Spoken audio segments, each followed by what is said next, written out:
Buenos dias, buenos tardes, mga amigos, mga amigas, sa aking mga kompanyeros at kompanyeras. Magandang araw po sa inyong lahat. Ako po ang inyong lingkod, si Attorney Rene Bueno. Ngayon po nga episode na to ay pag-uusapan natin ang isang issue na sariwang-sariwa pa. Ito po ay yung tungkol sa isinampang information ng Office of the Ombudsman laban sa incumbent senator na si Senator Jinggoy Estrada for plunder and graft. At kasama niya dito yung dating DPWH sa secretary na si Manuel Bonoan. At dito ang pinag-uusapan po natin, 573 million na kickbacks di umano mula sa mga flood control projects noong 2025. So dito po gagawin po nating simple ang ating pong talakayan para maunawa nating lahat ng batas, ang nakaraan ni Jinggoy Estrada na may kinalaman sa mga kasong kanyang kinaharap nung nakaraang 3 dekada at kung ano ang mga susunod na mangyayari dito. At itong si Jinggoy meron nang biruan ngayon dito sa mga kanto-kanto na ito daw ay suki na no sa Sandigan Bayan at yan sa Krame, no, dahil kung ilang beses na nga po nakulong ang nasabing senador. So bago po natin himayin ang bagong kaso, balikan muna natin ang makulay na legal na kasaysayan ng ating bida sa episode na to. Si Senator Jinggoy Estrada, siya po ang kaisa-isahang Pilipino na 3 beses nang kinasuhan ng plunder sa loob ng 3 magkakaibang dekada. Ibang klase ito. Very, very unique ang sitwasyon ni Jinggoy Estrada. Kinasuhan siya nung unang dekada, yung 2000. No, kinasuhan siya kasama ang ama niyang si dating Pangulong Erap Estrada ng plunder na may kinalaman sa wetting case tsaka doon sa tobacco excise tax. So ang naging hatol noong 2007 ay convicted si Erap pero si Jinggoy acquitted o napawalang sala. Sabi ng korte, wala namang malakas na ebidensya para ma-indict si Jinggoy Estrada doon sa kaso na kinakabilangan ng kanyang ama. So, nakalusot si Jinggoy doon. Pero pagpasok nung pangalawang dekada niya, yung simula ng 2010, kinasuhan naman siya uli, no? Ng another case sa Sandigan Bayan. Ito yung PDAP o yung tinatawag natin nung araw na pork barrel scam.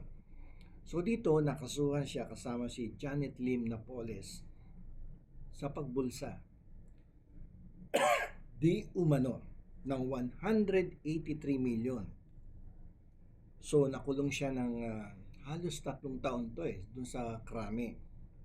Pero nung January ng 2024, acquitted na naman ang lolo nyo, no? Pero dun sa kasong bribery, yung pangungutong at indirect bribery, nagawan ng paraan ng mga abogado niya acquitted siya doon. So, nakaligtas yung lolo nyo doon sa pangalawang dekada na siya ay nakasuhan ng graft, no? Sa Sandigan Bayan. So, sabi nga ng mga netizens, si Senator Jinggoy daw ang tunay na plunder survivor. Kung may loyalty card lang daw sa Sandigan Bayan, baka platinum member na daw siya at marami nang naipong points. Joke lang yan ng mga netizens, no? So, ano magiging epekto nito, no, sa kanyang nakaraan? Dahil laging na-acquit itong si Senator Jinggoy sa mga nakaraang plunder cases niya, ibig bang sabihin nito ay immune na siya ngayon? So, ang maikling kasagutan po dyan ay hindi po. Walang double jeopardy dito. Yung bagong kaso niya ay tungkol sa flood control projects ng Department of Public Works and Highways, no? Para sa taong 2025. So dito, sa kaso na to, iba yung transaksyon, iba yung taon, iba yung ahensya, kaya hindi pwedeng sabihin, oh, na-acquit na ako dyan na dati di ba? So, hindi pa pwede yun. So, meron ding binanggit ang ibang medyo nakakaintindi sa akin, di ba? Applicable yung doktrina dyan ng res inter alias acta sa ilalim ng rules of court. So, paliwanag po natin, no? Sa ilalim po kasi ng Rule 130, Section 34 ng Rules of Evidence, ang nakaraang kaso ng isang tao ay hindi na pwedeng gamiting ebidensya na guilty siya sa bagong kaso. So, dito hindi pwedeng sabihin ng ombudsman na, oh, 2 beses ka nang nakasuhan ng plunder dati, malamang magnanakaw ka na ngayon, no?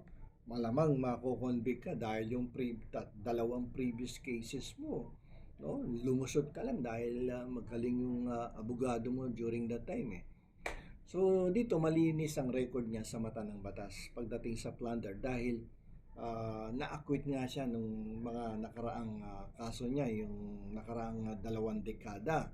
So the res inter alias acta rule will not apply in the case of Jinggoy in this case. So hindi pwedeng gawing ebidensya na guilty siya sa bagong kaso dahil nga nakasuhan na siya ng plunder noong mga nakaraang dekada. So dito ang yung kaso niya ay narapol sa Sandigan Bayan na 5th Division. So sila po yung mismong division na humawak sa pork barrel case niya noon. So dito kilala na ng mga justices ang pirma niya, yung mukha niya, at ang mga depensa niya. Sabi nga, welcome back to my channel doon sa Sandigan Bayan. Ang peg ng mga justices dito kay Jinggoy Estrada. So may mga nagtatanong sa akin kailan daw lalabas yung warrant of arrest para arestuhin si Jinggoy Estrada. Since na-file na sa Sandigan Bayan, arestado ba agad si Jinggoy? So papaliwanag natin. So dahil isinampa na ang kaso, tanong ng taong bayan, uhulihin na ba siya agad ngayong araw na to? Today is Friday. So kailan lalabas yung warrant of arrest? So ang daming tanong ng netizens sa atin. So ang sagot dyan ay hindi po naman agad-agad aarestuhin yan. Ayon sa Rule 112, Section 5 ng Rules of Court, kailangan muna ng tinatawag na judicial determination of probable cause.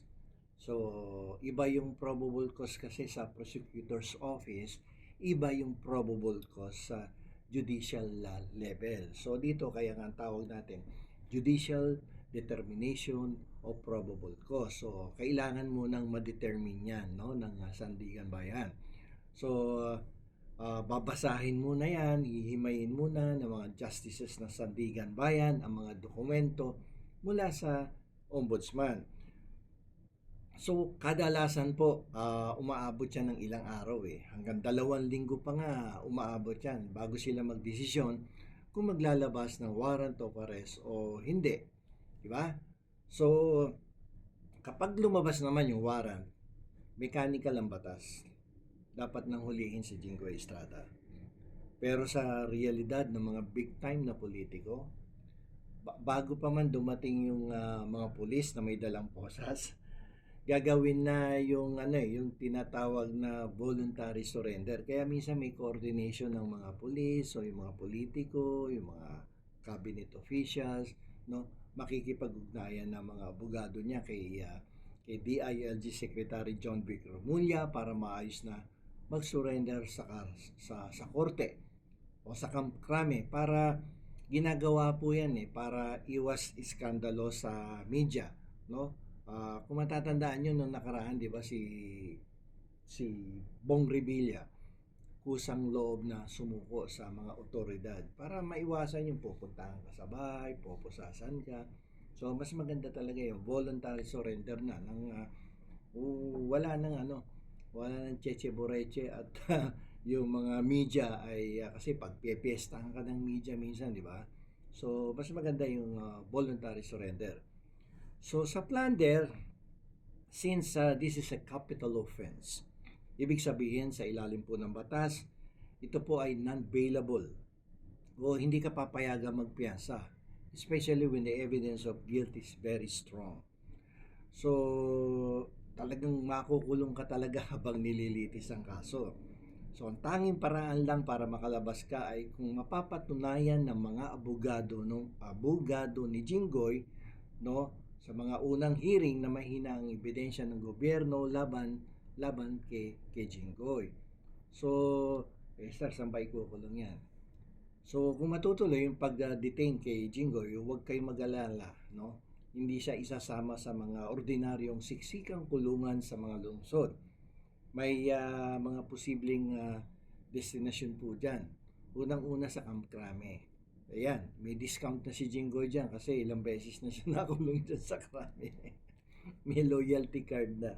Ang sabi ng mga netizens, so maluloko itong mga netizens natin talaga eh. Very creative eh. Sir, may discount na yan dyan, may loyalty card na nga yan eh. So, yan yung pinakamalaking posibilidad sa Camp Crame. Medyo malapit-lapit yan at convenient sa kanya kung dadalawin siya ng kanyang pamilya. Dahil yan eh, yung Camp Crame, nasa likod lang yan, yung Green Hills na eh. Doon sila, may bahay sila sa Green Hills eh, di ba? Alam naman ng lahat ng tao yan na dyan sila nakatira. So, ilang beses, dyan siya nakakulong dati sa Camp Crame. Kumbaga sa hotel, parang may, ano na yan eh, frequent stayer discount, no? Dahil familiar na siya dun sa pasilidad. O kaya pwedeng sa Camp Bagong Diwa, no? Yan ay isang high security facility sa Taguig, no? Para sa mga high profile na akusado yan. O kaya ito yung pinakamagandang choice ni Jinggoy kung sakasakaling matuloy yung pag-aresto sa kanya, no? Pwedeng mag-request siya ng hospital arrest. O, siguro naman na nasasakyan nyo dahil kahapon or kaninang umaga lumabas na sa ano to na idinadaing ni Jinggoy yung kanyang tuhod. Yun ang kanyang inaalala, no? At kailangan daw maoperahan para magkaroon ng knee replacement. Bagay, hindi naman nakakapagtaka dahil senior na to si Jinggoy eh, no? Nasa 63 years old na yan, no?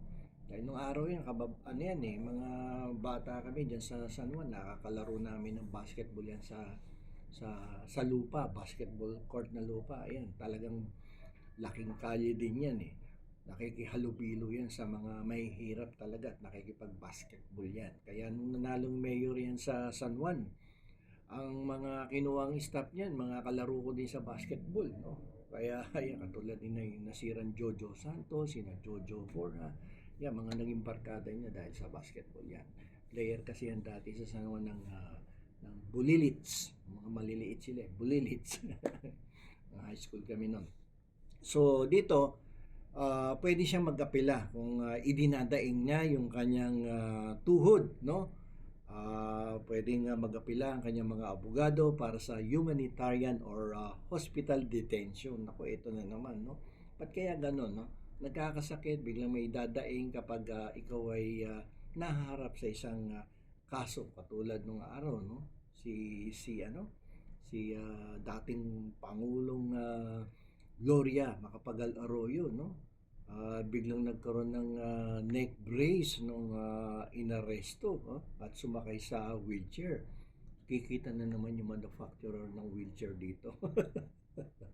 So dito pag-usapan po natin, ano ba yung mga legal remedies, no? Yung kaya yung mga panangga ni Jinggoy kung sakasakaling ang magkakatuluyan na tong aresto, no, laban sa kanya. At pag-usapan natin ano yung mga legal weapons dito ni Jinggoy Estrada. If I were the lawyer on the part of Jinggoy Estrada, I will file a motion to defer the issuance of the warrant of arrest. No? Hihilingin ko bilang isang abogado, no, sa Sandigan Bayan na huwag munang maglabas ng warrant dahil may mga ebidensyang hindi isinama ang ombudsman eh, no? Yung hindi pinakinggan o hindi tiningnan. Tulad yung sinasabi ni Jinggoy, no? Sa balita, I'm relying on the news reports, no? May sinasabi si Jinggoy na certification mula sa Senate Budget Office na nagsasabing wala siyang opisyal na insertion sa 2025 budget. Okay? So, isa pang available legal remedy kay Jinggoy ang, kung ako yung abogado, I will file a motion to quash. No?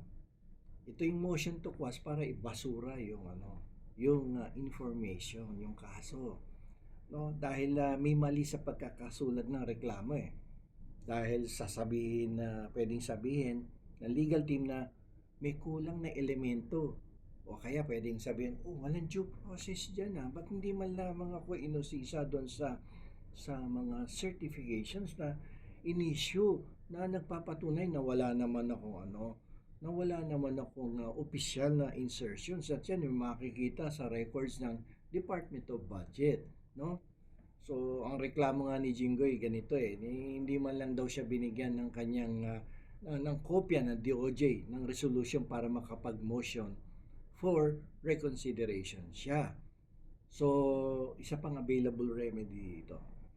Kahit bawal ang piyansa sa plunder, kasi non-bailable yan, alam naman nating lahat, maghahain pa rin dapat ang abogado para pilitin ng korte na magsagawa ng mabilisang hearing, summary hearing, upang patunayang mahina ang kaso ng gobyerno laban kay Senator Estrada. So lahat ng abogado gagawin yan definitely. If I were the lawyer for Joseph Estrada, for Jinggoy Estrada, definitely I will file a petition for bail. Lahat ng abogado yan ang gagawin. So, patutunayan mo nga lang na mahina ang ebidensya, mahina ang kaso ng gobyerno laban kay Jinggoy Estrada. Pero napakahirap na trabaho yan kung kumpleto ang ebidensya ng ombudsman. At dyan magkakaalaman kung gaano kagagaling ang abogadong ang mga legal team, miyembro ng legal team ni Jinggoy Estrada. So, mga amigos, mga amigas, alam nyo, ang batas sa Pilipinas ay parang isang teleserye. Maraming season, maraming plot twist, at minsan paulit-ulit yung mga karakter, no? Ito pong bagong kaso laban kay Senator Jinggoy Estrada ay isang paalala po sa ating lahat na ang plunder ay isang seryosong krimen laban sa pondong galing sa pawis at dugo ng mamamayang Pilipino. Yung pong halagang 573 million na usapin ay hindi biro yan. Ang dami na sanang matutulungan yan kung napunta lamang talaga sa taong mga nangangailangan.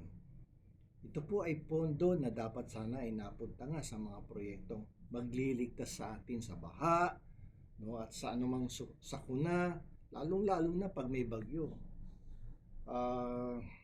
Ngunit paalala rin ito sa ilalim ng ating konstitusyon na ang sino mang akusado, senador ka man o ordinaryong tao, ay itinuturing na innocent until proven guilty. May karapatan siyang dumaan sa tamang proseso, maghain ng mga legal na remedyo at ipagtanggol ang kanyang pangalan sa korte. So aabangan po ng buong bansa kung sa ikatlong pagkakataon ay makakalusot kaya muli si Senator Jinggoy Estrada sa kanyang plunder trilogy, o kung dito na matatapos ang kanyang mahiwagang swerte sa ilalim ng ating batas. Ang hustisya po ay maaaring mabagal, ngunit ito ay laging gumagapang patungo sa katotohanan. So, dito na lamang po, ito po muli ang inyong lingkod, si Atty. Rene Bueno.